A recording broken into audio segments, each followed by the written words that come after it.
Yo, what is up everybody? This is JR from JR's Gaming, and today I'm going to be doing something a bit different, something special. It takes me back to when I was younger, and of course I'm talking about the best console ever made, the PlayStation 2. So today we're going to be doing a top 10 rundown of the best PS2 games, in my opinion. What I think is the best PS2 games. So, without further ado, let's get this show on the road. Number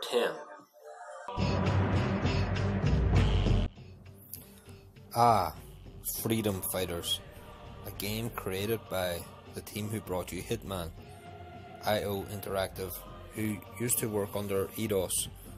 I don't know if they work for Eidos no more, but anyway, Freedom Fighters. What a great game.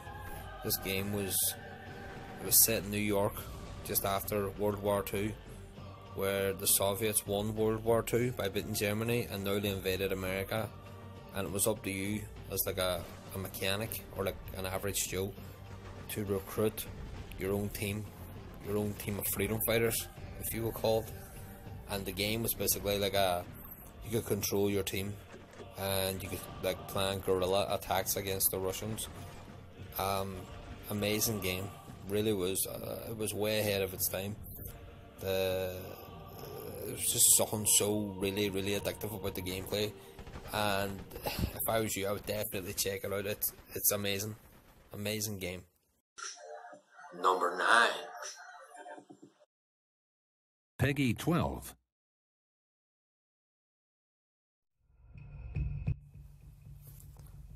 Capcom? Resident Evil? No, Okami. Now this game, I don't think a lot of people played this game, but this game blew me away. It was on the same level as the Zelda series, especially say Zelda Wind Waker on the GameCube.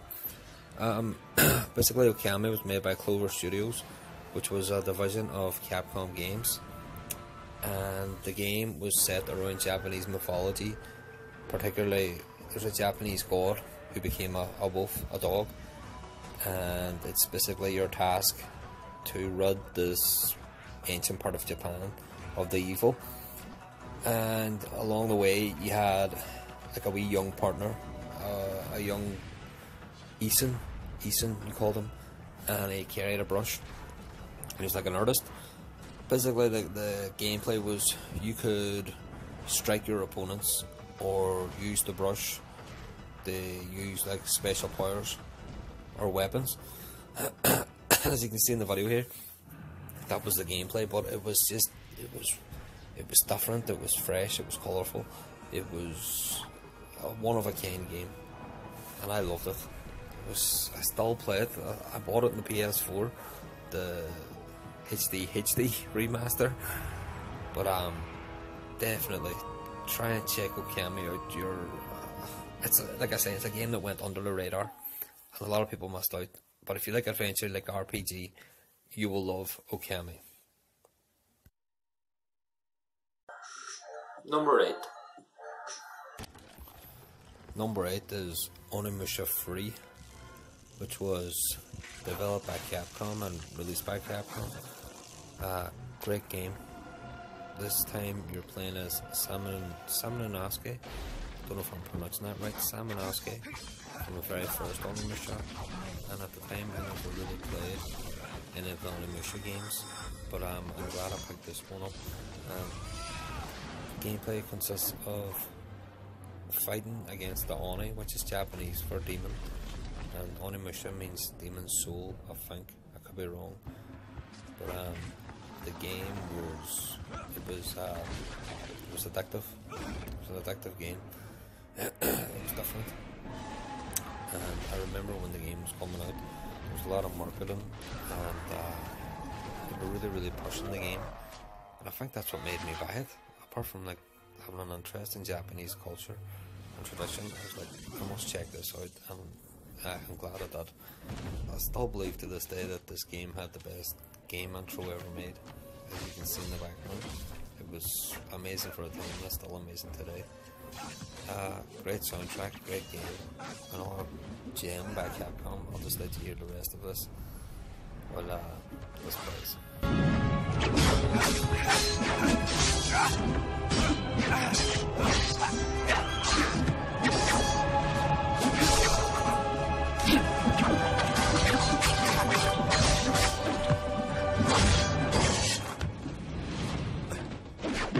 Leave him be.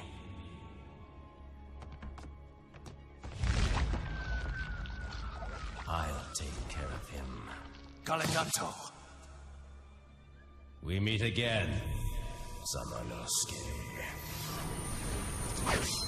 You shall not meet Nobunaga.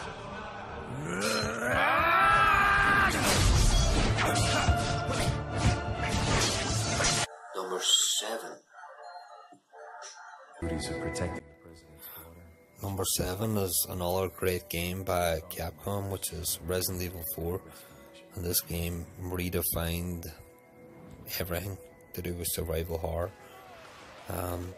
It went from a traditional camera that was like stuck on like one center of the game to a third person behind camera action kind of shot. It still had survival horror within it, no scary parts, but great game. Leon Kennedy from Resident Evil 2, his task was saving the president's daughter and some Spanish village, but all the villagers are like zombies, half dead.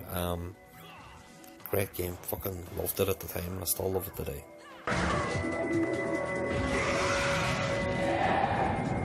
I'm under the president's order to rescue you. What? My father? On the other side of the bridge. Yeah. Time is almost up. Take out anything that might interfere with our plans. ¡Maldito sea mierda!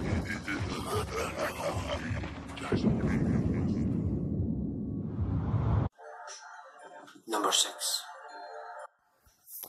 Number 6 is Smash Court Tennis Pro Tournament 2, which was developed and sold by Namco.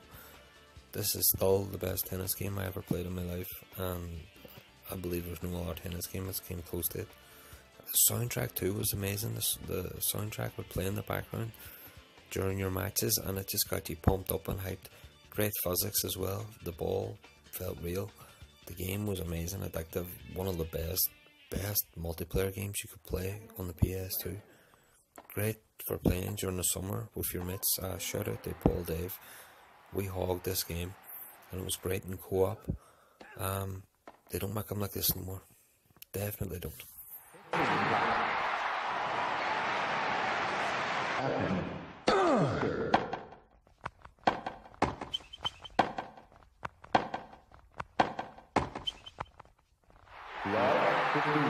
Number 5. Number 5 sees a young father called James who loses his young daughter, and of course, where does he lose her? In the town Silent Hill. This game is Silent Hill 2, and this game blew our minds. It was the most scariest, fucked up, craziest game I ever played in my life. It was proper scary. When you heard your walkie-talkie, you go, you knew some crazy shit was going to go down. It was created by Team Silent and published by Konami in September 2001. This game had really hard puzzles as well, riddles. It was hard. The enemy AI was smart, and the enemy design was crazy. Crazy game, scary. I've never played a game like it since, and I don't think I ever will. Number 4. Number 4 goes to my favourite game series of all time. That's right, Pro Evolution Soccer 4. Whoa, I've never played a football game like this, and I still don't think I ever will to this day. I still rank this as the best football game ever made, and a lot of people, a lot of football fans and gaming fans would agree. This was the first title they bring on club teams, the likes of Arsenal, Real Madrid and Man United. Both their fake names, but it was still brilliant. The gameplay today is still playable. That's how good it was. Fuck FIFA. This is the pinnacle of football game. This is the best enjoyment you'll ever have with your mates. And I haven't even mentioned Master League yet. Master League was like a career mode, which was addictive. I used to sit up every night playing it. The all hours. I love Pro Evo. Number 3.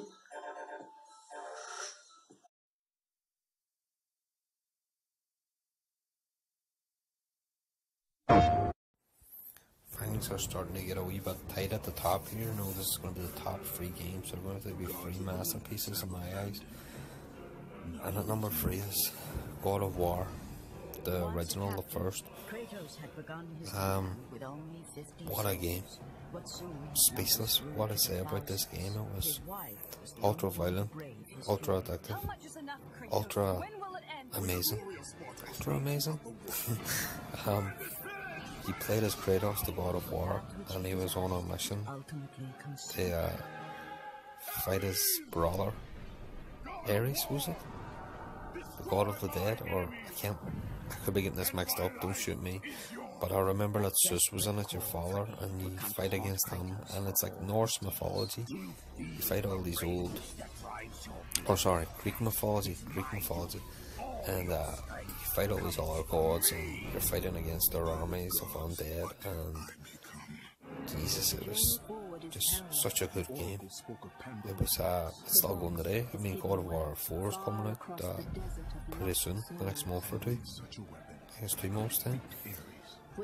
God of War, Kratos, brilliant game. I'm pretty sure everybody's played it now already, but if you haven't, prepare yourself, because it's one of the best games, one of the best written games. It was made by Santa Monica Studios, which was a Sony studio, which we're still going today. They just make primarily PlayStation exclusives.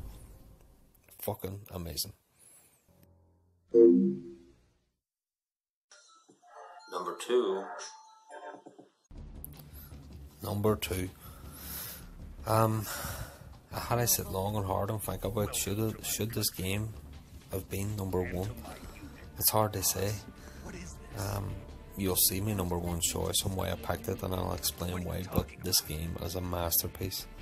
Metal Gear Solid 3 Snake Eater is the best in the Metal Gear Solid series, without a doubt.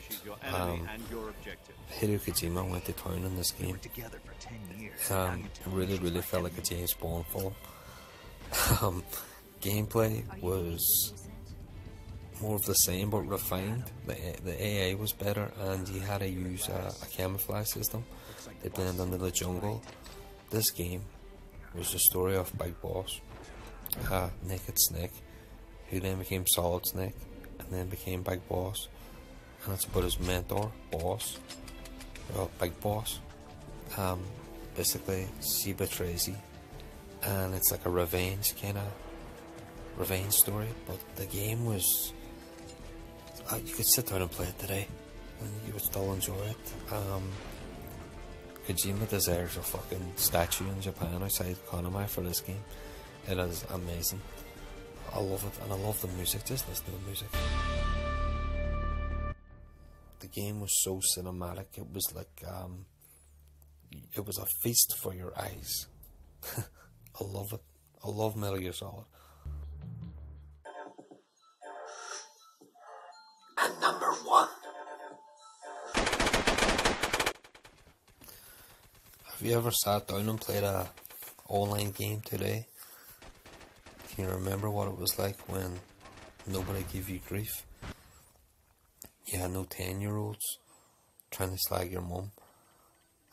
People worked on a team. The gameplay was good. The rewards were good. There was no pay now and get better weapons than everybody else in the game. Free maps. Exciting gameplay.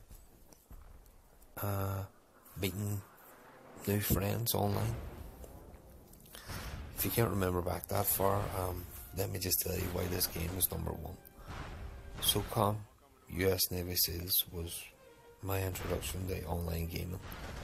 And what an introduction.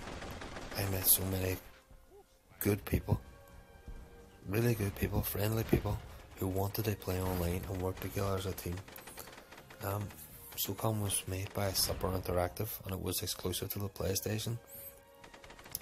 Single player was still good, and I'll just explain what single player was. The whole selling point of the game was that you could tell your AI partners where to go and what to do, and when to shoot, when to hold fire, when to move in. This game was created by, as I say, Super Interactive, but it was made in conjunction with the US Army, the US Navy SEALs. So it was like the real deal. You were using real Navy SEAL chat, like Echo, Foxtrot, Move to Delta, LZ, Landzone, all this kind of like American Army talk. But anyway, why this game is number one? Online gameplay. You had to work as a team, especially in games like Search and Destroy or Team Deathmatch or Hostage Rescue. I remember one game, and this is why this game always stays in my memory as the best online game I've ever played. The game started, and there was a map. It was like a big road. At the bottom there was like a house, and at the top it was kind of like a favela in Brazil, like all slums. And somehow we took out most of the team, and there was like one left in the house, and he sat, and he wouldn't in that house, and the game was that intense, and you could get killed that easy. I just mind there was like 6 of us, just sitting outside, lying down, sniping in, boys kneeling down, and one by one, we would go on each, and we all got wiped out. And it was like 1 against 1 at the end, but it was such a standoff. I've never played a game like it before, co-op. People just worked together, and the game was addictive. It was fun. I'm really trying to describe the game, why it was so good, but everybody had a mic. The game came with a mic, a headset, so everybody communicated all around the world. SOCOM has to be the best, hands down, even today, the best online game I've ever played. In terms of just pure enjoyment and teamwork, I mean, you used your brain in this game. You didn't just run and gun, because 1 or 2 shots and you were dead. Brilliant game. I would just like to wrap this up now by saying thanks for watching. If you agree or disagree, leave a like, leave a comment, tell me what's your top 10 games, and please subscribe. There'll be plenty more videos of this kind of content, and I enjoy hearing the fans and the subscribers' comments and thoughts as well. Anything to do with games, I'll try and talk in the comment section. Once again, thanks for watching, and have a great morning, evening, or night wherever you are. Thank you very much. Peace.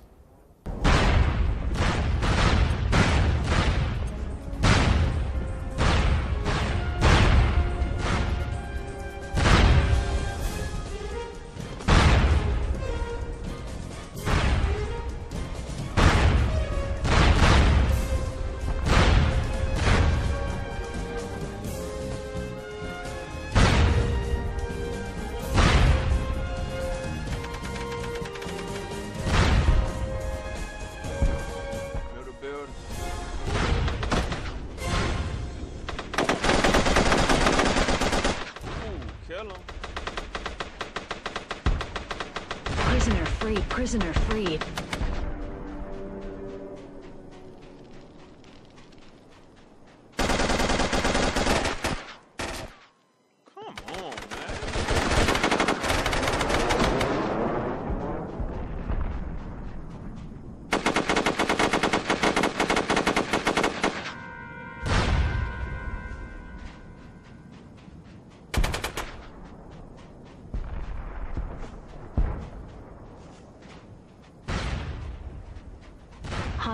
Hostage extracted.